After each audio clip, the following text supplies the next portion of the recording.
Assalamualaikum warahmatullahi wabarakatuh. Bismillahirrahmanirrahim. Hari ini hari Isnin.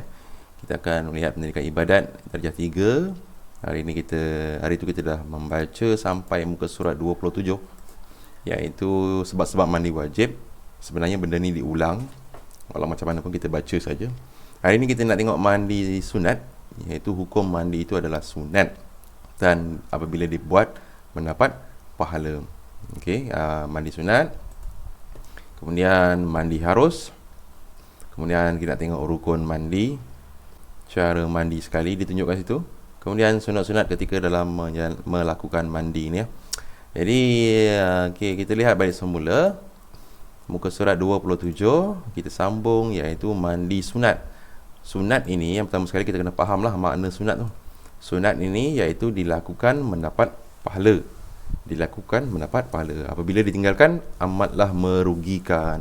Bukannya ditinggalkan tidak dapat apa-apa. Itu salah terjemah. Sunat dia lakukan mendapat pahala, ditinggalkan merugikan. Baik. Mandi yang mendapat pahala jika dilakukan dan tidak berdosa bila ditinggalkan. Ini memanglah terjemahan dia. Dibuat mandi yang mendapat pahala. Itu je cukup. Jika dilakukan. Itu mana mandi sunat. Kalau tinggalkan tak berdosa, tapi rugilah.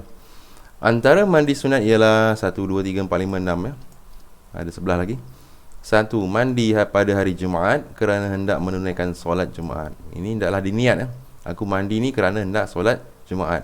2. Mandi pada 2 hari raya, iaitu Aidul Fitri dan Aidul Adha. Mandi hari raya. Yang ketiga, mandi kerana gerhana matahari dan bulan.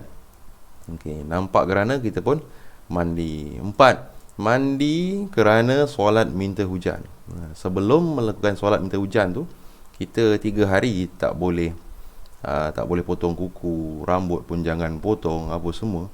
Kemudian nak solat tu baru kita mandi. Selesai tu kita potong kuku apa semua. Yang kelima, mandi setelah memandikan mayat, iaitu jenazah. Hukumnya adalah sunat. 6. Mandi setelah masuk agama Islam bagi saudara baru.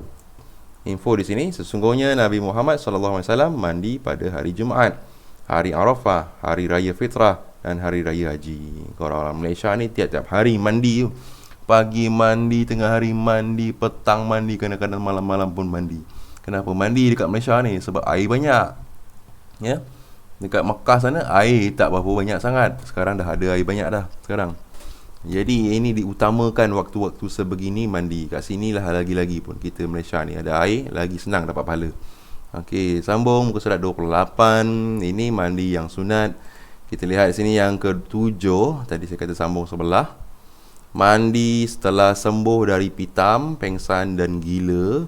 8. Mandi kerana ihram haji atau umrah. Kita nak masuk ihram, kita pun mandi, kemudian kita pakai ihram buat haji. 9. Mandi sebelum masuk ke kota Mekah. Ini nak buat haji lah ni.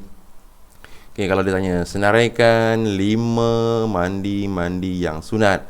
1. Mandi hari Jumaat. 2. Mandi hari raya.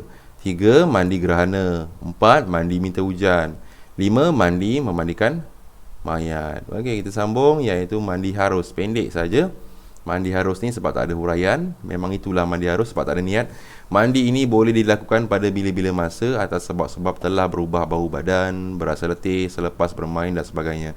Ini sebenarnya mandi yang tiada niat pada bila-bila masa. Nak dapatkan sunat ni, nak hilangkan letih, hilangkan bermain sebab berubah bau badan, kita cakap gini, niatnya aku mandi sebab hendak hilangkan rasa letih. Itu dapat pahala jadi sunat. Aku mandi sebab nak hilangkan bau badan. Itu dapat pahala. Jangan tak ada niat, rugilah kita. Macam mana niat mandi? Kita lihat sebelah ni. Sebelum tu ada latihan di sini. Tak pernah buat latihan lagi.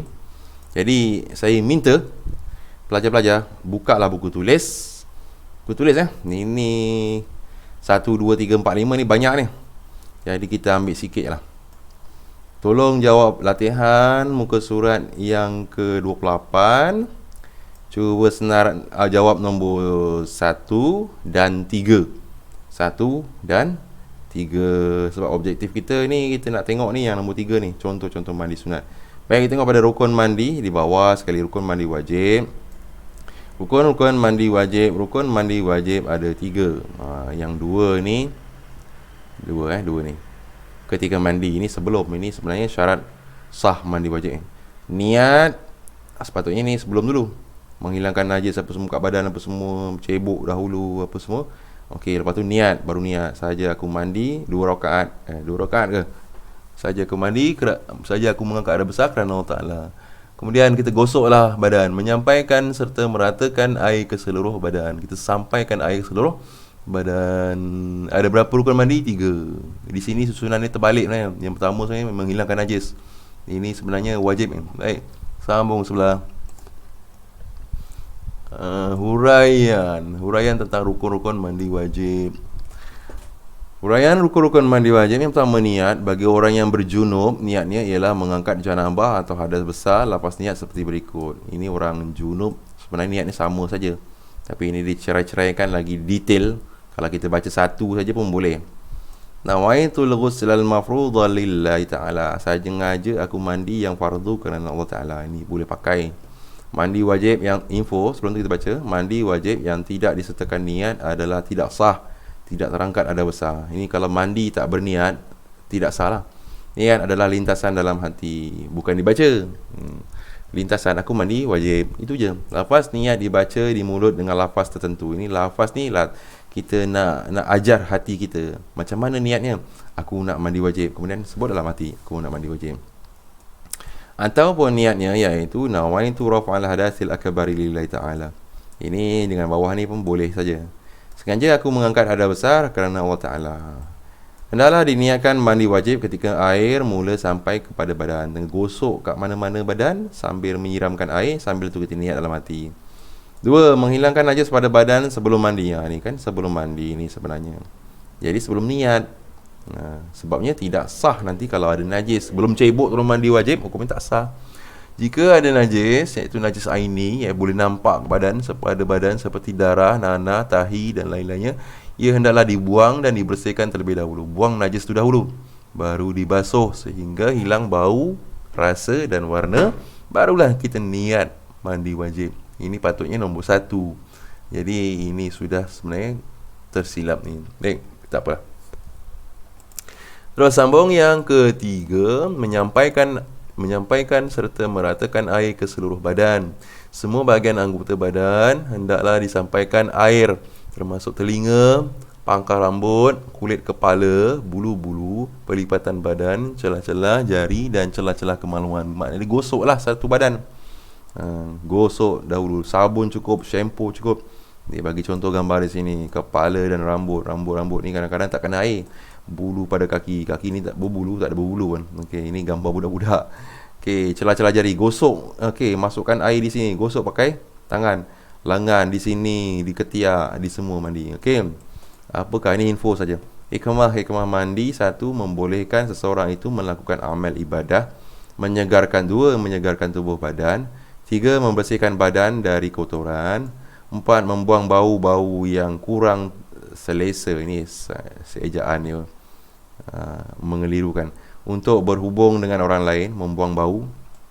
Kemudian mencergaskan fikiran dan penglihatan. Mandi ni bagus sebenarnya, utama pagi-pagi. Sebelum pukul 6 tu mandi tu bagus sebenarnya. Tidur pun sebenarnya sebelum pukul 10 tu bagus. Selepas pukul 12 nanti dia akan terus sambung. Sampai tidur selepas pukul 12, dia akan sambung terus pukul 7, 8, 9, 10. Tak puas tidur. Tapi tidur kalau pukul 10, InsyaAllah bangun awal dan rasa puas. Okey. Mandi tu cergaslah badan kita. Baik, yang tadi saya suruh buat latihan nombor 3, yang ini latihan dia. 1, 2. Ini bawah masalah. Jawab soalan 1 saja. Apakah rukun-rukun mandi wajib? Okey, apakah rukun-rukun mandi wajib? Ini kalau tak ingat, tengoklah balik semula muka surat yang lepas tadi ya. Okey, sambung yang terakhir untuk hari ini, iaitu sunat-sunat mandi. Ketika mandi ni sunatnya apa? Sunat-sunat mandi. 1. Menghadap kiblat. 2. Membaca Bismillahirrahmanirrahim ketika memulakan mandi. Ini kalau mandi dekat, bukan dalam bilik air. Kalau dalam bilik air jangan baca, tak boleh.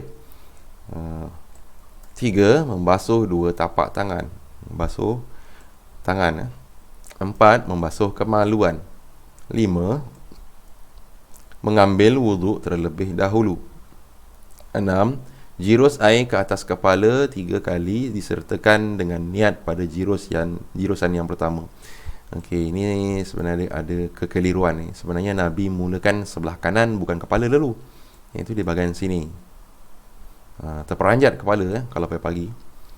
7. Mendahulukan jirusan pada anggota sebelah kanan. Okey, basuhlah sebelah kanan ni. Gosok dulu sebelah kanan. Okey. 8. Menggosok seluruh tubuh badan. 9. Mandi di tempat yang tertutup. 10. Bermualat berturut-turut. 11. Membaca doa selepas mandi, sama seperti doa selepas wudu. Apa dia? Asyhadu an la ilaha illallah wahdahu la syarika lah, wa asyhadu anna muhammadan abduhu wa rasuluh. Allahumma ja'alni minat tawabin wa ja'alni minal mutatahhirin wa ja'alni min ibadikas salihin. Okeylah pelajar-pelajar sekalian, kita sampai muka surat 31 untuk penghabisan pada hari ini. Jadi saya minta satu saja ni, latihan yang ke-31. Senaraikan sunat-sunat mandi, tulislah 5 saja. Okey. Bukannya semua. Okey, apa yang saya suruh hari ini? Saya suruh iaitu kita jawab soalan muka surat 28. Okey, nombor 1 dan nombor 3. Kemudian muka surat yang ke-30, muka soalan nombor 1. Muka surat yang ke-31, soalan nombor 1, tulis 5 saja. 5 saja. Jadi rujuklah video ni, tengok mana yang perlu dijawab, jangan kekeliruan. Okey.